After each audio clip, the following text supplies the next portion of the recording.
আসসালামু আলাইকুম। আশা করি সবাই ভালো আছেন। আজ চলে আসলাম এই যে আমাদের ঘাসের জমি। এই জমিতে আমরা ঘাসের যে কাটিংগুলো আমরা এই জমিতে লাগাইছি। তো ঘাসগুলো খুব সুন্দর হয়েছে। শুধু একটা করে আমরা কাটিং লাগাইছি। একটা কাটিং দিয়ে প্রায় একটা দুইটা তিনটা চারটা পাঁচটা করে প্রায় এখন গাছ হইতেছে, প্রায় থোপের মতো হইতেছে। এখনও কিন্তু আমরা এই ঘাসগুলো কাটিনি। আমরা কিছুদিন গেলে এই ঘাসগুলো আমরা কাটবো। তো এই যে জমিটা কিন্তু আমাদের অনেক শকশকা দেখা যাচ্ছে। কোনো প্রাকৃতিকভাবে যে ঘাসগুলো জন্মে থাকে এগুলো কিন্তু কম আছে। এই ফাঁকের মধ্যে যে ঘাসগুলো ছিল সুন্দর করে তুলে আমাদের যে গরু ছাগলকে এই ঘাসগুলো খাওয়াইছি, এখন যে কাটিংগুলো লাগাইছি এগুলোই শুধু আছে। তো এই একটু মাটি নরম হলে গাছগুলো হেলে পড়ে।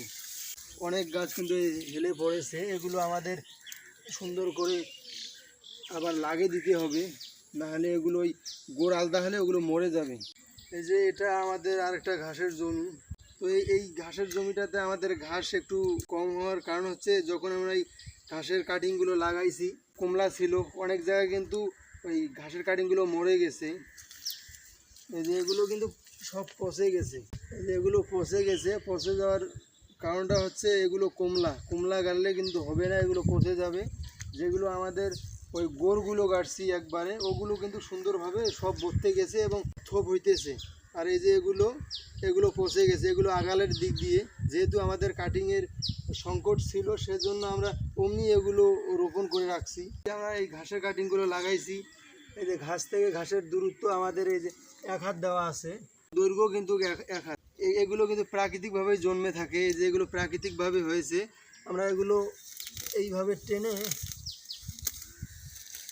আমাদের গরুকে নিয়ে যা খাওয়াই।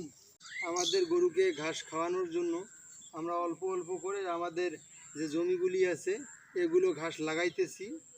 এখন এগুলো যখন বড় হবে এগুলো আমরা কাটিং তৈরি করে আমাদের আরও যে জমি আছে ওই জমিতে লাগাবো। গবাদি পশুকে অবশ্যই আমরা ঘাস খাওয়ানোর চেষ্টা করব। ঘাস হচ্ছে তাদের মূল প্রধান খাদ্য। সবাই ভালো থাকবেন। আসসালামু আলাইকুম। আল্লাহ হাফেজ।